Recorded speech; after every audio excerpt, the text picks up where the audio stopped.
Conocida como Ley Calles, se expide el 14 de junio de 1926, una ley con el fin de acortar el culto y sacerdocio católico en México, conforme a lo establecido en la Constitución Política de los Estados Unidos Mexicanos en el año de 1917.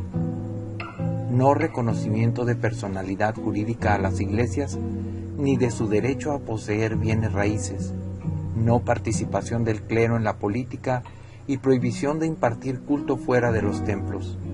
También planteaba la reducción del número de sacerdotes.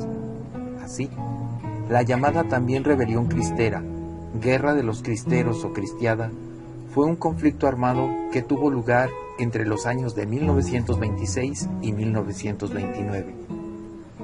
Enfrentó al gobierno y al ejército mexicano contra las milicias católicas que rechazaban las recientes medidas liberales del presidente Plutarco Elías Calles, principalmente la Ley Calles, que imponía restricciones a la influencia de la Iglesia Católica.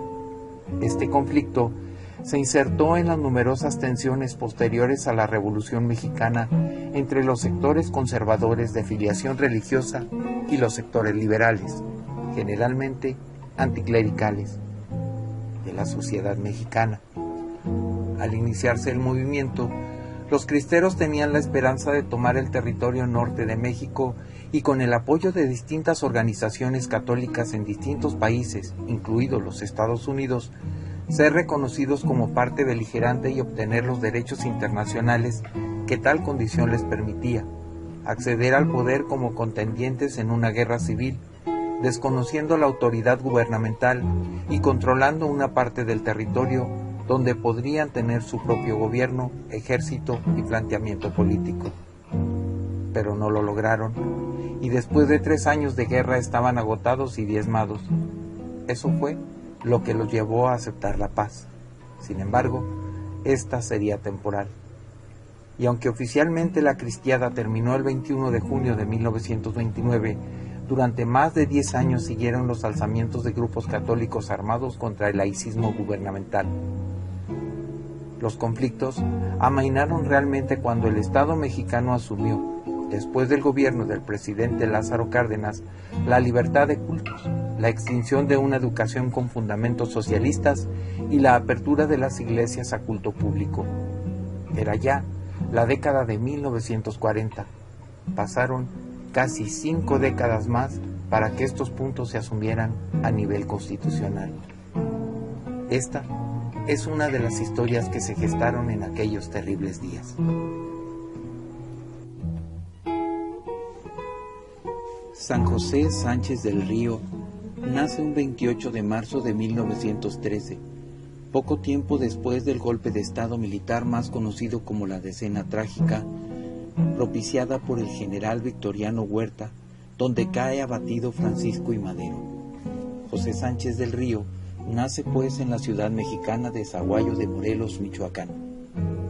Asiste a la escuela y vive en el centro de Zaguayo, siendo la suya una de las mejores familias. Se integra a las vanguardias del grupo local de la Asociación Cristiana de Jóvenes Michoacanos en Zaguayo y posteriormente en Guadalajara, Jalisco.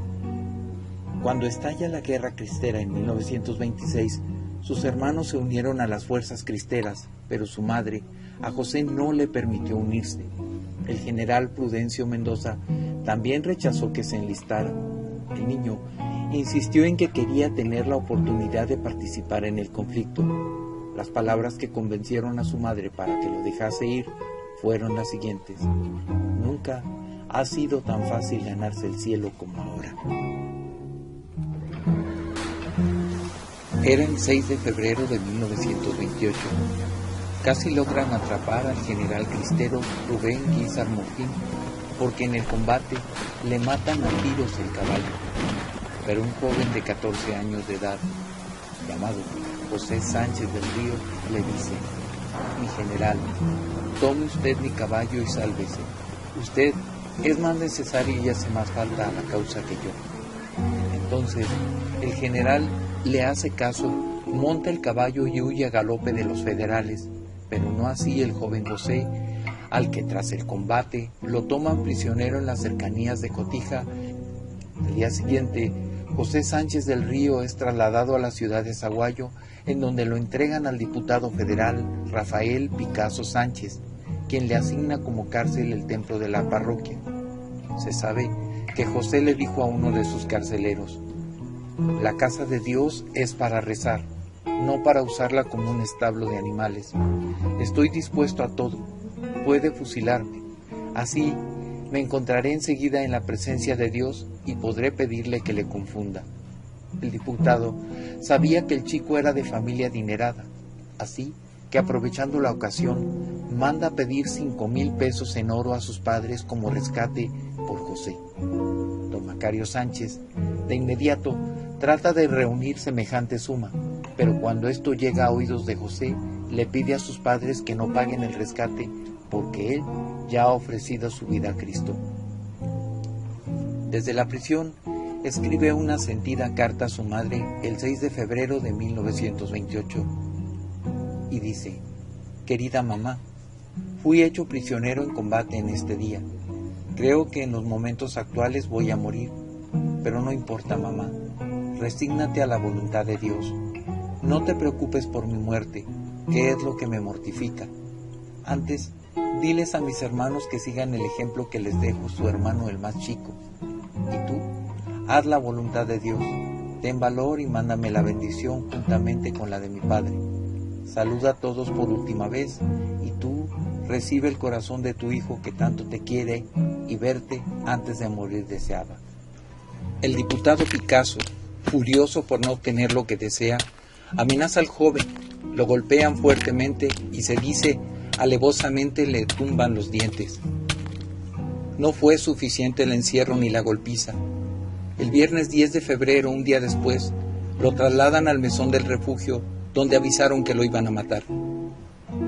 A las 11 de la noche, le desollan la planta de los pies con un cuchillo y lo sacan a caminar a la calle Insurgentes hasta topar con lo que hoy es el Instituto Sahuayense. Dieron vuelta al bulevar y siguieron hasta llegar al panteón municipal para obligarlo a caminar hasta el cementerio. Mientras le propinaban todo tipo de golpes, la gente escuchaba cómo el joven iba gritando «¡Viva Cristo Rey!» en vez de quejarse de dolor. Durante todo el proceso, José dio repetidas vivas a Cristo y a la Virgen de Guadalupe. Llorando, pero a la vez rezando por el camino, le fue señalada su tumba, y poniéndose al pie de ella fue sometido a ahorcamiento y acuchillamiento por sus verdugos. Uno de ellos, Rafael Gil, apodado el Zamorano, lo bajó del árbol donde había sido colgado y le preguntó: «¿Qué quieres que le digamos a tus padres?». José respondió con voz de mucha fatiga: «Que viva Cristo Rey y que en el cielo nos veremos». El verdugo saca su pistola y lo mata de un tiro en la mano. Eran en ese momento las 11 de la noche y 30 minutos del viernes 10 de febrero de 1928 en Sahuayo, Michoacán. José Sánchez del Río fue beatificado junto con otros 11 mártires mexicanos de la defensa religiosa el 20 de noviembre de 2005 durante el papado de Benedicto XVI en el Estadio Jalisco de Guadalajara, en una ceremonia presidida por el cardenal José Saraiva Martins, prefecto de la Congregación para las Causas de los Santos. El 22 de enero de 2016, según informó la Santa Sede, el Papa Francisco aprobó un milagro atribuido a la intercesión del adolescente que ostentaba el título de beato, la curación de una bebé mexicana para quien humanamente ya no había esperanza de vida. Fue el milagro que llevó al Vaticano a declarar santo al niño cristero José Luis Sánchez del Río, mártir de la persecución religiosa que sufrió México en la segunda década del siglo XX. Como se recuerda, el Papa Francisco firma el decreto que aprueba el milagro atribuido a la intercesión del niño de 14 años. Se trata de la curación milagrosa de Jimena Guadalupe Magallón Gálvez, una bebé mexicana que tuvo meningitis, tuberculosis, convulsiones y que sufrió un infarto cerebral. El penúltimo paso antes de su reconocimiento como santo en la Iglesia Católica, la aprobación, tuvo lugar la víspera durante la audiencia del Papa con el cardenal Angelo Amato, prefecto de la Congregación para las Causas de los Santos de la Santa Sede. La ceremonia de canonización Se llevó a cabo el 16 de octubre de 2016.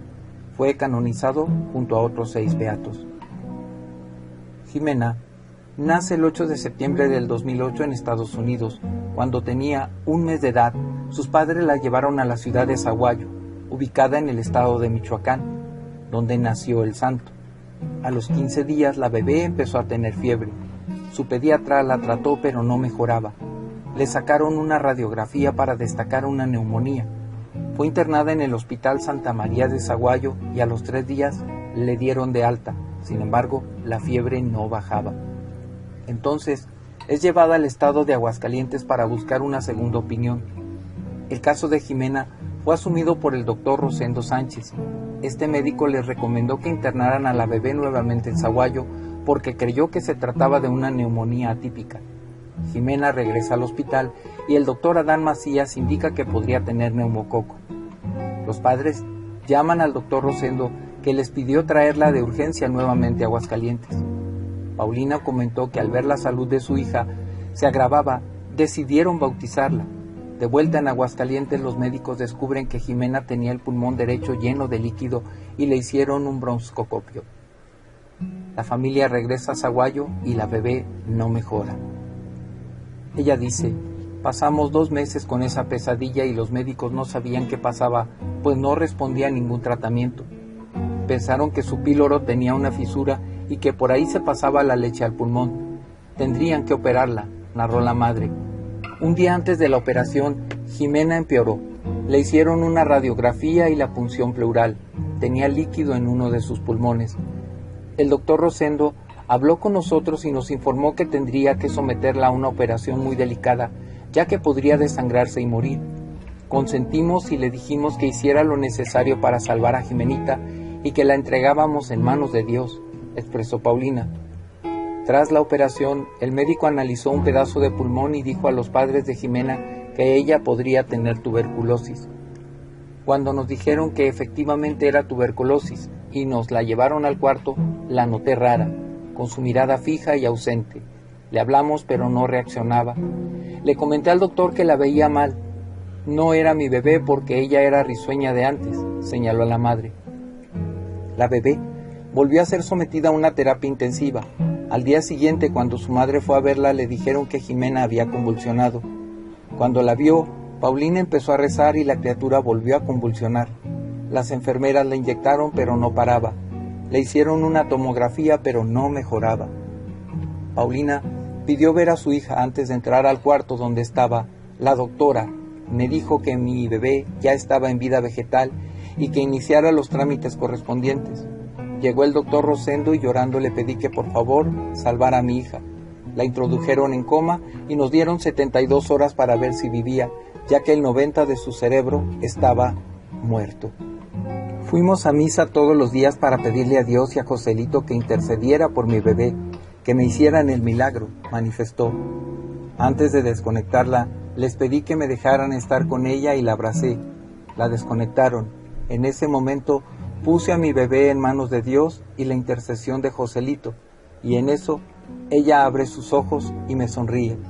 Jimena miró a los doctores y empezó a reírse con ellos. Ellos no podían explicar lo que había pasado, porque ya estaba hecho todo médicamente, y es ahí cuando afirman que fue un milagro. Los médicos se llevaron a Jimena para hacerle una tomografía y un encefalograma. Se dieron con la sorpresa de que el 80% de su cerebro estaba recuperado. Al día siguiente volvieron a examinarla y el cerebro ya estaba totalmente sano. Dijeron que la bebé no podía succionar. Sin embargo, cuando su madre le dio el biberón, ella bebió 11 onzas. Los doctores estaban atónitos. Creyeron que si Jimena sobrevivía, probablemente no podría caminar ni hablar, o ver o escuchar, debido a las secuelas del infarto cerebral que sufrió. Contra todas las predicciones de los médicos, Jimena se recuperó totalmente y está perfectamente bien, gracias a Dios y a la intercesión de Joselito. Damos infinitamente gracias a Dios Todopoderoso por este milagro y a San José Sánchez del Río por plena intercesión. Joselito Sánchez del Río acabó siendo más necesario que el mismo general que salvó, y de los verdugos, ¿quién se acuerda ya?